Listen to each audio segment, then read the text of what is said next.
Have you ever been underestimated by your own family? Imagine spending years building something incredible while they mock your efforts, only to watch their faces when they realize you're actually their boss. That's exactly what happened to me.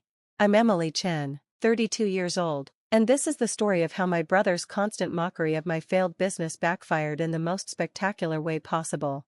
Growing up, my brother Marcus was always the golden child. 3 years older than me, he followed our father's footsteps into corporate finance, climbing the ladder at prestigious firms while I chose a different path. From childhood, the contrast between us was stark. He was all pressed suits and perfect grades, while I was the dreamer who spent weekends at startup meetups and coding workshops. "Emily, when are you going to get a real job?" became my mother's favorite question at family gatherings. My father would just shake his head disapprovingly, while Marcus would smirk from behind his expensive coffee cup. I started my tech company, Innovate Tech Solutions, right after college, while Marcus was celebrating his promotion to junior executive at Stewart Brooks Financial. I was working out of my tiny apartment, living on ramen noodles and determination. My initial focus was on developing AI-driven software for small businesses, not exactly glamorous, but I saw potential where others saw nothing. "Still playing entrepreneur?" Marcus would ask at every family dinner. There's an entry-level position at my firm if you want to actually make something of yourself." I'd smile and change the subject. What they didn't know was that while they were pitying my struggling business, I was quietly revolutionizing business automation software. My company's first product, AutoFlow, was gaining traction in the startup community. We weren't making headlines, but we were making progress. Then came the weekly family dinner that changed everything. It was a tradition our parents insisted on maintaining, even though it usually devolved into a showcase of Marcus's achievements and a dissection of my perceived failures. That particular Sunday, Marcus was especially smug. He'd just been promoted to senior vice president at Stewart Brooks, and everyone was celebrating his success. To Marcus, our father raised his glass, following in my footsteps and making us proud. Marcus soaked in the praise, then turned to me with that familiar condescending smile. "So, little sister, still running your little computer business?" I took a sip of wine, already knowing where this was going. He continued, "It's not too late to join the real business world. Stewart Brooks is expanding, and with my recommendation." "I'm doing fine, Marcus," I interrupted, but he wasn't listening. "Still playing entrepreneur?" He laughed, loud enough to make our mother wince. "Come on, Emily, it's been what, 5 years? Time to grow up and join the adults." That's when the doorbell rang. Our mother looked confused. We never had unexpected guests at family dinner. She went to answer the door, and I heard murmured conversation before she returned to the dining room, followed by a tall, distinguished-looking man in an impeccable suit. Marcus's face lit up with recognition. "Mr. Harrison, what an unexpected pleasure." He stood quickly, nearly knocking over his wine glass. "Everyone, this is James Harrison, the new CEO of Stewart Brooks." Mr. Harrison smiled politely at Marcus, then his eyes found me. His entire demeanor changed as he bowed slightly. "Ma'am, your acquisition papers are ready for final review," he said formally. "I apologize for interrupting your family dinner, but given the magnitude of the deal..." My brother choked on his drink. The silence that followed was deafening. Marcus looked between me and his CEO, his face growing increasingly pale. Our parents sat frozen, forks halfway to their mouths. You see, what my family didn't know was that Innovate Tech had grown beyond their wildest imaginations. While they were dismissing my little computer business, I had built it into a tech powerhouse. Our AI solutions were now handling data processing for some of the biggest companies in the world. And yes, we were in the process of acquiring Stewart Brooks Financial. I don't understand," Marcus stammered, his voice barely a whisper. Mr. Harrison looked confused. "Ms. Chen's company, Innovate Tech Solutions, is completing the acquisition of Stewart Brooks. Surely you were aware." He trailed off, noting the shocked expressions around the table. I stood up, smoothing my casual dinner outfit. "Perhaps we should discuss this in private, Mr. Harrison." "Of course, ma'am. The board is quite excited about the direction you've proposed for the company." Marcus collapsed back into his chair, his face ashen. Our father's mouth opened and closed without producing sound, while our mother gripped the edge of the table so hard her knuckles turned white. "Emily," Marcus finally managed, "what's going on?" I smiled, the same kind of smile he'd given me countless times when mocking my choices. "Oh, just playing entrepreneur, big brother." The story of how I reached this point is one of determination, strategic thinking, and yes, a bit of sweet revenge, but let me take you back to where it really began. 5 years earlier, while Marcus was climbing the corporate ladder, I was noticing a crucial gap in the market. Big financial institutions were struggling to adapt to the digital age, stuck with outdated systems that couldn't keep up with modern banking needs. While they were patching old software, I was building something revolutionary. AutoFlow, my company's first product, was just the beginning. What started as a simple business automation tool evolved into an AI-powered financial analysis system that could process and analyze data faster and more accurately than any existing solution. We called it FinAI. The early days were tough. I worked 18-hour days, often sleeping on the office couch. My small team of developers shared my vision, and more importantly, my determination to succeed. We lived on coffee and takeout, debugging code late into the night while Marcus was attending luxury corporate retreats. "Your brother just got another promotion," my mother would tell me during our weekly calls. "He's got a corner office now. Are you eating properly? That apartment of yours is so small." What she didn't know was that I had already moved out of that small apartment, not to a bigger one, but into my office. Every penny we made went back into the company. While Marcus was buying his first luxury car, I was reinvesting in better servers and hiring top talent. The first major breakthrough came when a mid-sized bank adopted FinAI for their data processing. Within months, their efficiency increased by 300%. Word spread quickly in the financial sector. Suddenly, we weren't just another tech startup, we were the company that was revolutionizing banking software. But I kept our success quiet. No flashy press releases, no social media announcements. We operated in stealth mode, letting our results speak for themselves. While Marcus bragged about his promotions at family dinners, I listened and observed, learning about the inefficiencies at Stuart Brooks through his boasting. "You should see our new system," he'd say proudly, "cost the company millions to implement." I'd nod politely, knowing that their expensive new system was already obsolete compared to what we were developing. The acquisition plan wasn't initially part of my strategy, but as Innovate Tech grew, we started getting attention from major players in the finance industry. When I learned that Stuart Brooks was struggling to compete in the digital age, I saw an opportunity. It took months of careful planning. While Marcus was celebrating his promotion to senior vice president, I was in confidential meetings with Stuart Brooks' board of directors. They were impressed by FinAI's capabilities and concerned about their own company's future in an increasingly digital market.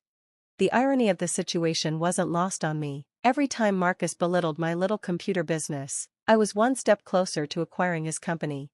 Back at that family dinner, after Mr. Harrison's unexpected appearance, the dynamics shifted dramatically. Marcus sat in shocked silence as I reviewed the acquisition papers with his CEO. "These terms look acceptable," I said, scanning the documents. "We'll proceed with the board meeting tomorrow as planned."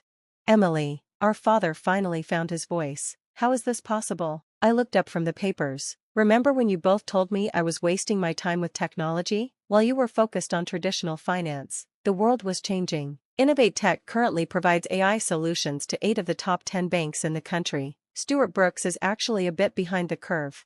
Marcus flinched at that last part. But you never said anything," our mother whispered.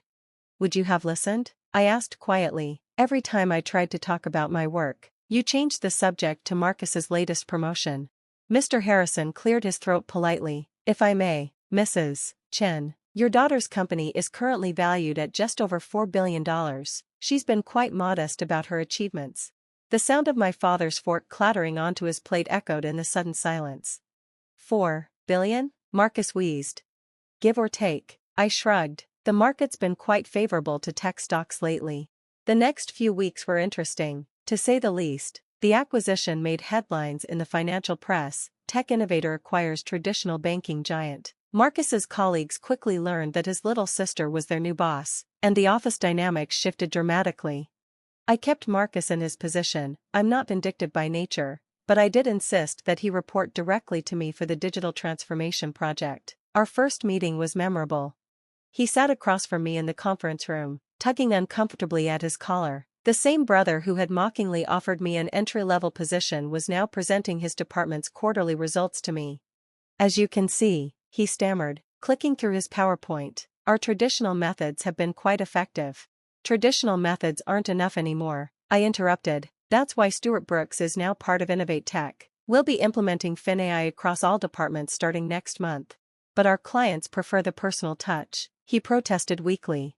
Our AI enhances the personal touch, it doesn't replace it, I explained. Something you might have known if you'd ever actually asked about my little computer business. That hit home. Marcus slumped in his chair, the fight going out of him. I really messed up, didn't I? In more ways than one, I agreed, but now you have a chance to learn and adapt. The question is, are you willing to? The transformation wasn't just professional, it was personal too. Our family dynamics underwent a seismic shift. Sunday dinners became very different affairs. Emily, tell us more about this AI technology, our father would now ask eagerly, while our mother beamed proudly. Marcus, to his credit, started making an effort to understand the technology side of the business. He even enrolled in some coding courses. I should have paid attention when you were trying to tell me about this years ago, he admitted one day. The acquisition process wasn't without its challenges. Merging a traditional financial institution with a tech company meant dealing with different corporate cultures, resistant employees, and technical integration issues, but these were exactly the kind of challenges I'd built my career on solving. We implemented changes gradually, using FinAI to streamline operations while maintaining the human elements that made Stewart Brooks successful. The results spoke for themselves. Within 6 months, efficiency was up 400%, and client satisfaction had never been higher.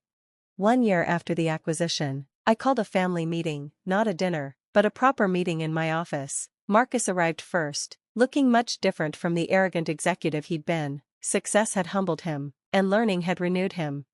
Our parents arrived next, finally seeing my workplace for the first time. Their eyes widened as they took in the sleek headquarters of Innovate Tech, now one of the most valuable tech companies in the country.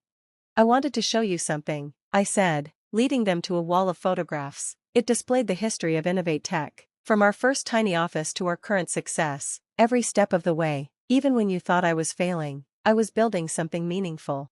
My mother wiped away tears. We should have believed in you. I believe in her now, Marcus said quietly. She's taught me more about business in the past year than I learned in my entire career. My father, ever the pragmatist, finally asked the question that had probably been bothering him for months. Why didn't you tell us sooner about your success? I considered the question carefully before answering, because I needed to do this on my own terms, not to prove you wrong, but to prove myself right. Success isn't always about corner offices and fancy titles, sometimes it's about seeing a problem and having the courage to solve it, even when no one else believes in your solution. The meeting ended with something unexpected, an apology from Marcus, not just a simple "I'm sorry," but a genuine acknowledgement of his past behavior.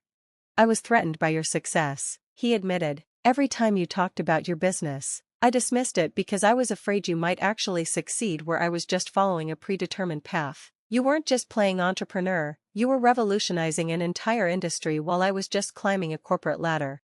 That admission marked a new chapter in our relationship. Marcus became one of my strongest advocates within Stewart Brooks, helping bridge the gap between the old and new ways of doing business. His experience with traditional finance combined with his newly acquired tech knowledge made him invaluable during the transition. Our parents, too, underwent their own transformation. My mother stopped asking when I would get a real job and started asking about AI technology instead. My father, who had once dismissed my business plans, now proudly tells anyone who will listen about his daughter's tech company. The story made its way through the business world. Of course, sister acquires brother's company made for interesting headlines, but the real story wasn't about sibling rivalry or revenge. It was about the transformation of an industry, about seeing possibilities where others saw only tradition, and about the courage to pursue your vision even when those closest to you don't understand it. 2 years after the acquisition, at another family dinner, we still maintained the tradition. Marcus raised his glass for a toast, but this time, it was different. To my little sister, he said, his voice thick with emotion, who taught me that success doesn't always wear a suit and tie, and that sometimes the best business lessons come from those we underestimate the most. I looked around the table, at my proud parents, my humbled brother, and the empire we'd built together, and realized that success tastes sweetest when shared with those who once doubted you. The company continues to grow, innovating and expanding into new areas. Marcus now heads our traditional banking integration division, combining his experience with our new technologies. Our parents have become unexpected tech enthusiasts, always eager to learn about our latest developments. As for me, I'm still the same person who started coding in a tiny apartment, just with a slightly larger office and a lot more responsibility. The lessons I learned along the way, about persistence, about believing in yourself when others don't, about the importance of disrupting traditional thinking, these are now part of Innovate Tech's core values.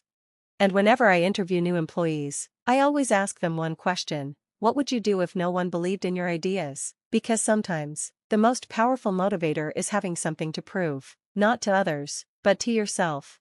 The next time someone tells you you're just playing at your dreams, remember my story. Sometimes, those who mock your journey end up working for you. And sometimes, the best revenge isn't revenge at all, it's massive, undeniable success.